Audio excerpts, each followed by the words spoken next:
it's Redstone back with another video, and today I'm going to be showcasing a few parkour jumps, such as a triple neo, a blip up, a chest manip, double neo with no momentum, a single neo with no momentum, a double neo with a 2-block gap, and then single, double, triple, and quadruple jumps, then 1 block, 2 block, 3 block, 4 block jumps, and then head hitters. So I'll start off with the triple neo. So you line up at the exact chords of -168.6,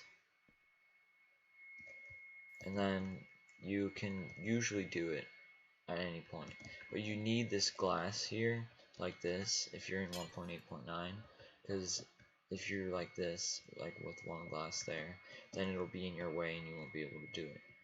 And if you're in 1.9 plus, I think it is, then it'll just be one single line upwards from the middle, like right here, so that you can slide off the block and it'll get in your way.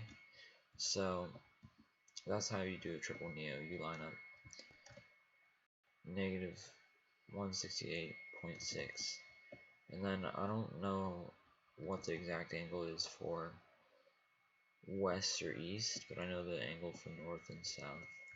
And then here is a double neo with no momentum, so you want to look slightly to the right, like only a little bit to the right, and then you want to hold on.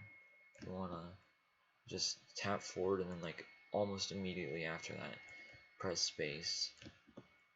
You'll pretty much fall off the block very slightly, and then it'll jump you.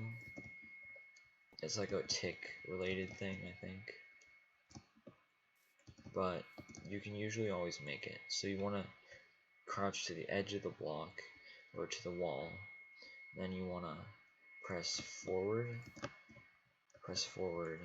and then space, like almost at the same time, but forward a little bit faster than space. I can't do it right now, but you saw me do it earlier. It's kind of easy when you know what you're doing, but I kind of don't know what I'm doing. Well, I thought this was easier. Okay, but well, I'll do it one more time. I swear. Okay, whatever. We're gonna move on to the single neo. Ignore that. Am I lagging? I think I'm lagging. But it's pretty much the same as the double neo. And you line up with the block, and then you look slightly to the right, and then you jump. This one you don't really necessarily need to fall off the block as much as with the double neo. Like with the double neo, you need to like get farther in the space of time than with the single neo. And I'm gonna do this. I don't care how long it takes. I'm gonna do this. It may take hours, but I will do it. Okay, yeah, never mind, I'm not doing it. But there's a double neo with a 2-block gap, 1 block on each side, which makes this technically a 4-block jump, but with 2 blocks in the way. And then most people might not think this is possible, but I just did it. And then that's kind of easy. I mean, kind of hard, but I don't know how I just did it first try. Then there's a single jump, which you don't need to sprint for, a 2-block jump, which you also don't need to sprint for, a 3-block jump, which you do need to sprint for, and then there's a 4-block jump, which you can force momentum by going like somewhere around the back of the block, and then jumping, and then sprinting forward. It doesn't work all the time, but it'll work most of the time if you know what you're doing, which I kind of don't. Okay, yeah, we're moving on. I don't know why I'm being so bad. I did another recording, but it messed up earlier. So this is a 1 block plus 1 jump, 2 block plus 1 jump, a 3 block plus 1 jump, which you can momentum, and then this is a 4 block. So this is technically a 3.75 block jump, including the trapdoors. So there's 1 block, 2 block, 3 block, 4 block, 5 block, and then up 1, which makes it technically a 4. Would it be? I think it'd be a 3.75.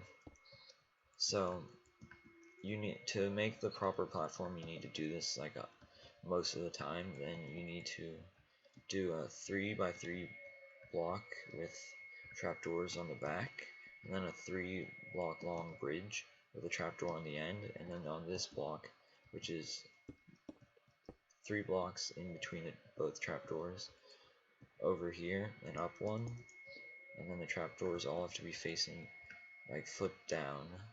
Then you get into the corner, and then I just did that first try somehow, but it's kind of harder.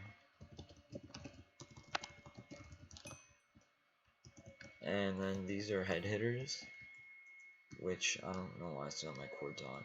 This is a 1 block head hitter with a slab on the top. This is a normal head hitter. This is a 2 block head hitter with a slab on top, which I don't know why I'm failing this. It's really easy.